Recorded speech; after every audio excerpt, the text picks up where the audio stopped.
Hello everyone, this is Chara. A lot of you may know me as a competitive player, but today I want to talk about my favorite competitive experience I've had so far, which is being on Nintendo's YouTube channel and flying out to PAX East in 2019 to be able to compete for them live at the NA Championships. So today I want to talk about my experience, what exactly happened, and how amazing it was. Without further ado, let's get into it.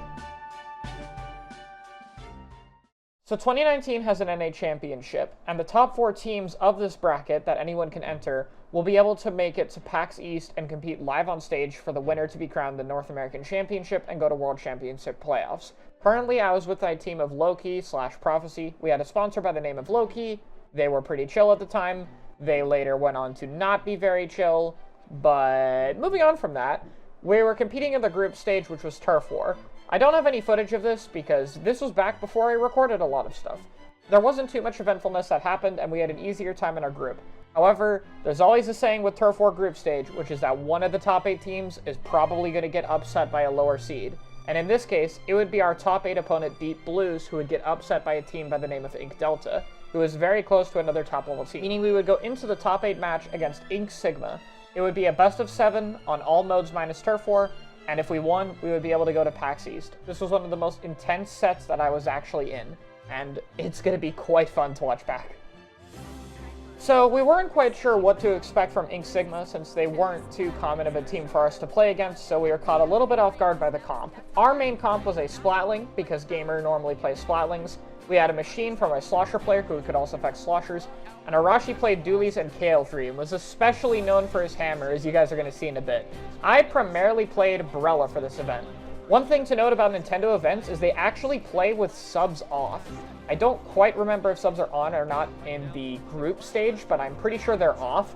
But at the LAN portion of the event, it is only main abilities that are on. So something you're going to see later on is Gamer is going to switch from the Heavy Splatling to the Custom Jet.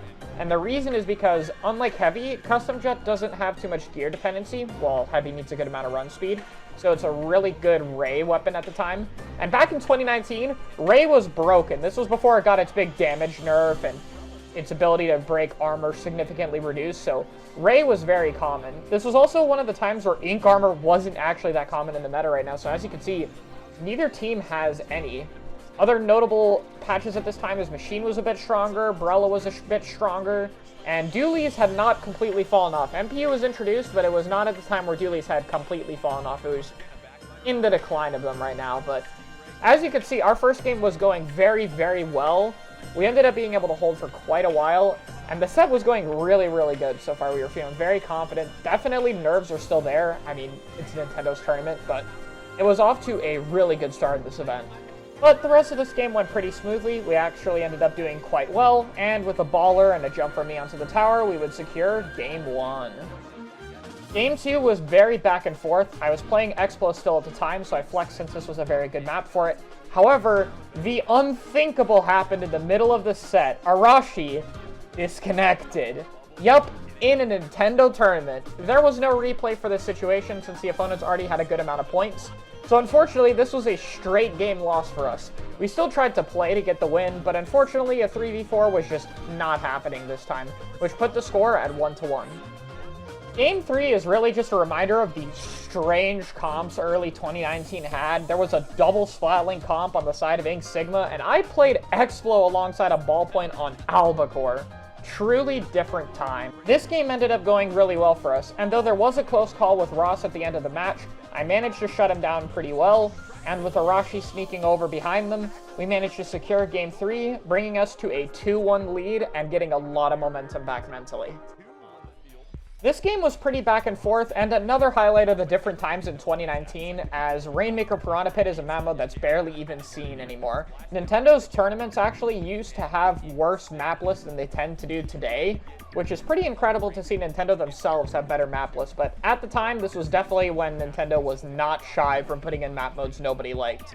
We had a pretty coordinated baller block to get us a lead on this map, and managed to hold for most of the game, so it went pretty smoothly. Overtime Will Long ended up being pretty close, with them getting multiple kills towards the end, and even though they didn't have much time on the Rainmaker, we were multiple players down. However, right before things could go wrong, I managed to get the Rainmaker right before I got taken down. Almost losing this game at the very end, but we managed to get the W. bringing us to match point. We would only need to win one more game in order to go to PAX. Game 5 was on Walleye Warehouse Splat Zones, and while we had a bit of a rough start, we had a bit of a trump card on this map in Gamers Heavy, which was that Stingray is insanely good on this map, especially pre-2019. And Gamer manages to clear 4 with the Stingray. The damage from back then was just absolutely insane, and we were just a little bit happy about that, to say the least. We are holding pretty well for the rest of this game, and this is time to highlight Arashi. I mentioned before that he's one of the first people to really push Hammer competitively, and in this match he would get one of the most legendary Hammer clips this game has ever had, and I just want to let the footage play for this one. Because you just let that cloud do its thing here. And then here comes the stamp as well, too. So Loki's... unbelievable job right there. So nice. Layering these specials to keep... Yeah, Arashi's hammer is pretty insane. And at the time, there were basically no hammer players, and KL3 has always been the least used variant. So that kind of amazing play that led to the win was absolutely amazing. We were super ecstatic after this win, and we had about a month until the actual event happened. We ended up having to do a small roster change as Killer got busy with IRL stuff and couldn't really attend the event. Tetsu, who was also a bit busy but had some time, ended up subbing in for us as he plays Bamboo and K-Pro, another player on our team at the time. This ended up working really well as Tetsu was a key player in a lot of our matches at PAX, so it ended up being a pretty good move. Before the actual event began, we got to have a few days hanging out with the 4 teams together. Demise, also known as Quantum, What, which was basically set to destroy X, the 2017 World Championships with the sub of Tic Tac, and your usual FT Win, who at the time were not the super known NA champs they are today, but still had quite the reputation as one of the strongest Western teams out there.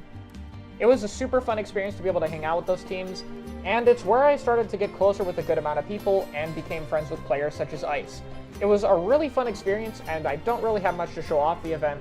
We got to travel a little bit, hang out together, hang out with Nintendo staff, and it was just a really fun first few days. I believe it was just 2 days, but man, that was an amazing time, and it's great to see the 4 teams of NA get to bond together, and it really made it a memorable experience for everyone there. The one thing I remember asking Nintendo staff directly was to use Hero Brella. For those who don't know, I have 0 turf dinked on the normal Brella because I've had Hero Brella since day 1 before the regular Brella even came out and practiced it in single player. And for this event, I wanted to use the Hero Brella on Nintendo Switch. We had to use their custom switches, which are actually the same as the 2017 World Championships, so in this case, I ended up getting Wadsum's Switch to be able to play on. However, because they're just a little bit different to be stuck at level 30 and the gear and all that, they ended up not allowing me to use the Hero Brella, so this is one of the rare events I actually play on the Splat Brella. But hey, it's not on my own Switch, so technically it doesn't count as used turf. The last thing that happened beforehand is we got jerseys. Every team got a color, but mine was yellow. We got to keep these jerseys afterward, and here's a picture of it. It's pretty cool. On top of that, we did get a notice in the mail before we got there, basically from Nintendo saying thank you, which had Reggie's signature on it.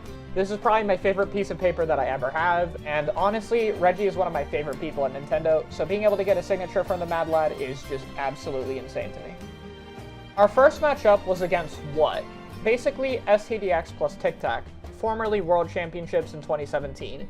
We were not expected to win this match, but it was certainly super exciting to go into. Let's get started. Tower Control, Muscle Forge Fitness. Crowd, give me some energy here. These players are putting on their best showing right now as we take a look at these comps in the first game. Power, of course, going to be sticking with... Already, this was a really intense match to start off with. Tower Control Muscle Forge was not one of our best maps, but definitely something we've adapted to our comp too. We have Tetsu on the K-Pro for this map since it's a little bit tricky for the Bamboo to work super well on. And we were just super nervous. You can really hear everything from the crowd like you can in the video. You can honestly hear it even louder actually competing. So there's a ton of pressure. It's very different competing live than it is competing online. So it is quite the experience. But at the same time, it is also just honestly really nice. Even with the added pressure, it's pretty cool to be able to compete in front of a stage. So much appreciated by that regard. We have a really good start so far, being able to get a solid push, though we do have to invest quite a lot of specials. What smartly just gives space for a little bit. And while we do get a kill with the Ray, because, well, it's early Ray, it's pretty broken, they end up having a Ray of their own to get a counter push. Arashi, on the other hand, though, was right there to try to stop it, but unfortunately gets picked off. This was quite a misplay on our end, and on top of that, we are going against Power in one of his best tournaments. And he is a force to be reckoned with, one of the best chargers to ever play the game. So they ended up getting the advantage pretty quickly and putting us on the defense. Luckily, our defense was actually pretty good here, and we prevented them from getting the first checkpoint. Arashi is always on top of things, an incredibly aggressive but smart dually player, staying alive in the right situations, which does pretty well until Ray happens, which is just not survivable in the hands of Power in this state. But we managed to regain mid to be able to get another push out, and it is quite a battle to try to get Tower to that left side of the map, especially with the amount of pressure from that team, and this match goes back and forth for quite a while. Eventually, we managed to get a good amount of momentum. Gamer winning a Ray fight with Power was absolutely huge, and we had a pretty good map advantage right now. I positioned myself in front of the bridge, Arashi going unbelievably far in and somehow managed to surviving with a bomb desync on the Brella shield looking absolutely weird even on land. But Arashi cleans kill after kill, getting some absolutely amazing plays, some early shots over the wall to be able to clear Power. Definitely the absolute hero play of this set, bringing the tower quite up to the front, and with some smart shields from me, tower riding from Tetsu, and a follow-up Ray and Baller from Gamer and Arashi, we end up bringing the tower right onto the checkpoint, securing game 1. Next up is Clan Blitz on Blackbelly Skate Park, which in this case, I play Kunder on. This is one of the few maps I really didn't want to play Brella on, since Blackbelly isn't really too good for the weapon, and while Kunder isn't amazing here, Torpedo and Armor really is pretty helpful. So it ended up being pretty good for our comp in my opinion. Tetsu and Arashi once again stick on their signature dually and K-Pro options. But this is, once again, not a very common map mode you see in competitive anymore, and it is just very awkward to move on, which is most of the reason for it. But we didn't quite have the best plan ready for this map mode, so it was something we were a little bit worried about, mainly because Penguin's machine has a big advantage here, and we don't have anything that has the same angle power as his. So we had to respect and give top mid quite a lot in this game. One thing we did really well this set is adapting to What's playstyle. They tried to get really strong pushes by focusing one of the sides of the map, and normally our counter option was simply to have someone else run in the opposite direction with the football. Not the greatest Clan Blitz strats in the world, but you'll see that this ends up working quite a few times, and ends up being a big advantage for us in the game. Clan Blitz Blackbelly has it to where you really want to commit to a push on the left side of the map, to be able to clear the way to the basket, as that's the easiest way through. However, it often leaves your own basket rather exposed.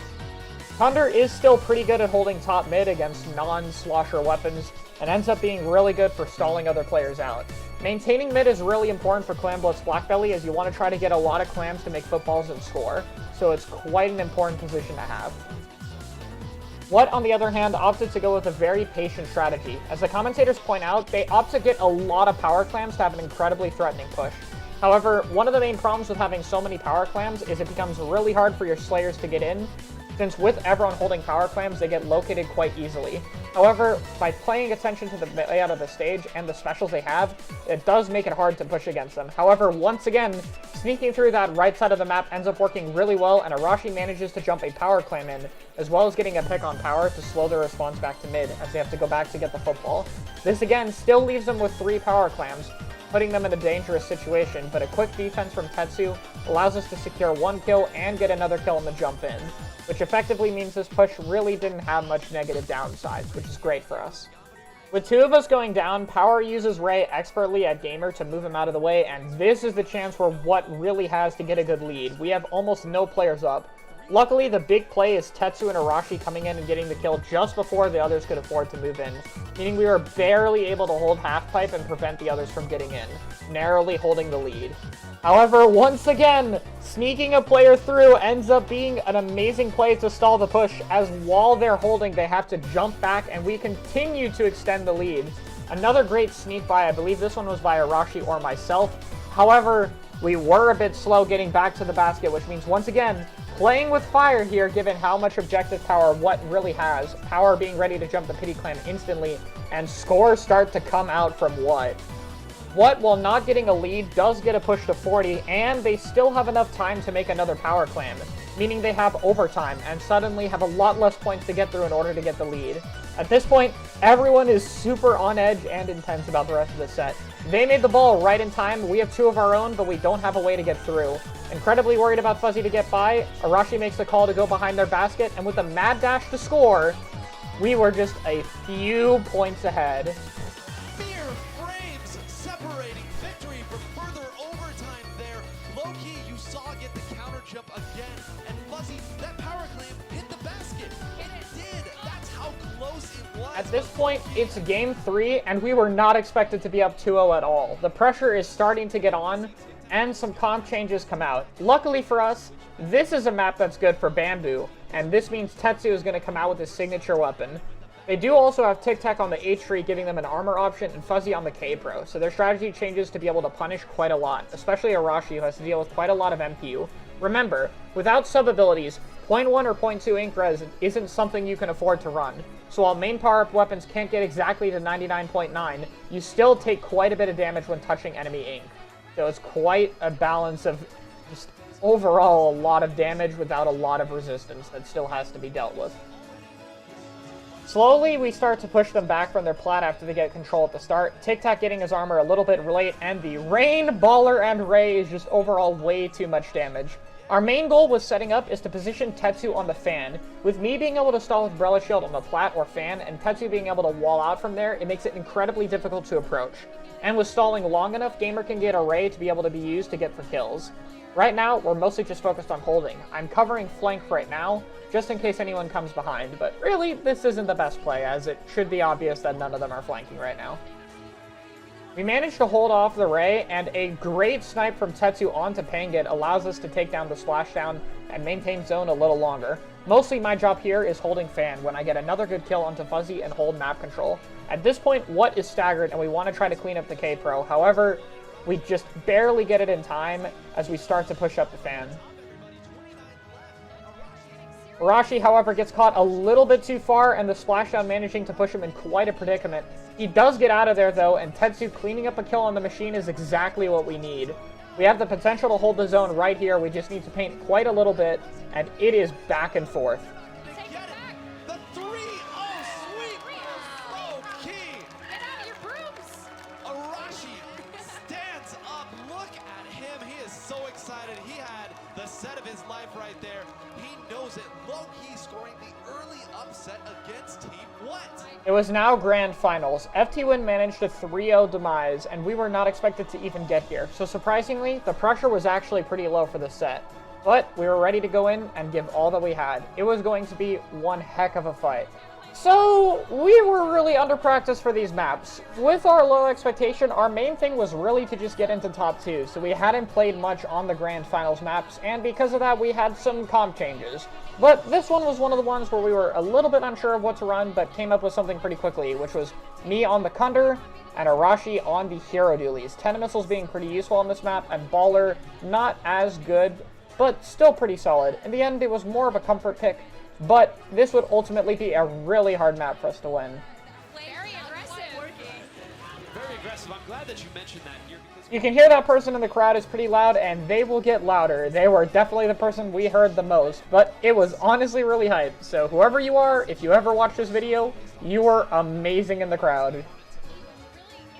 Our inexperience on this map really showed. On top of that, FT1 had a counterpick we did not expect, which is Ice, a typical backline player doing Slosher, meaning they were able to do much more aggressive plays than we were used to them doing at the time, since back then FT1 was not a backline-less team. While we tried to put up a good fight, ultimately this map mode would not go super well for us. It ended up being just a complete stomp in terms of when their push got started. So we tried our best, but not the start we were looking for. Unfortunately, it didn't lead to a good win in this game. Oh, Kyo gets splatted mid-splashdown, and that is the game. FT Win takes that map with authority. Tower control and Moray Towers can be extremely intense. Skipper Pavilion was a difficult map mode for us. Not only was it a bit awkward just in terms of playstyle, but this was not the map we wanted to have early on. At the time this match was played, Kyo had not lost a single map on Skipper Rainmaker, and it was constantly talked about as the map mode where FT1 never lost. So for a game where we needed to pick up momentum, this was definitely not the map that we were looking forward to playing. However, we had a pretty unconventional comp, so we were counting on maybe having just a little bit of something that was harder to fight than what they were used to. FT1 started out getting a pretty strong push, and as we started to get a push, there was a major problem that was immediately becoming clear. Getting up was absolutely difficult, and while we were able to get a few picks, Ice was able to stay in an incredibly safe position where reaching him was going to be incredibly difficult. So getting past there and able to get behind them is what's going to be our main challenge of this set, and it was not a good start for us. Luckily for us, the Ray that makes it so difficult for us to push against them is also something we have to defend. So while we're losing, we managed to keep them from getting a pretty substantial lead, which helps our chances in the long run. Try to open something up here. This is that flank we were talking about. Tetsu has to watch this way because he knows that somebody could run. FT1 was holding mid super well, and we were having an incredibly hard time even getting a push started. It would really take an amazing play to be able to get our foot off the ground, but luckily, Arashi was at the ready to make something happen. A double in this situation. Oh, Arashi! And the hammer goes over. Oh, can we get Oh, the triple! Can he get the quad? Can he? Here we were able to get quite a bit of momentum, and Arashi finally cleans the kill that was holding us back the whole match, and with Ice gone, we were able to secure the lead. The hammer! I can't believe it! I love this guy! Oh, he almost got another. With just a few seconds left in the game, there was a danger of a push that could come from FT1 to take this back. We were absolutely on edge to be able to defend this game. However, I had a bit of a plan to be able to sneak behind them, and fortunately, it worked out pretty well, securing us game 2, breaking Kyo's streak, and getting the score even. That is the game! Look at Arashi. Look at that smirk. Look at Arashi's smirk right now. And game 3 was Clamblitz Starfish, a map mode we were so unprepared for. We ended up having Gamer play Nautilus, a weapon he barely even practiced because, hey, it was the best thing we had an idea for at the time. While Nautilus is very good now, at the time, almost nobody played it, and this was before Naut got its insane shot velocity buff, so the shots actually traveled pretty comparably to other Splatling, which isn't pretty good. FT1 may seem to have a weird comp with a triple baller and Booyah Bomb. However, it absolutely makes sense with how they play this map mode.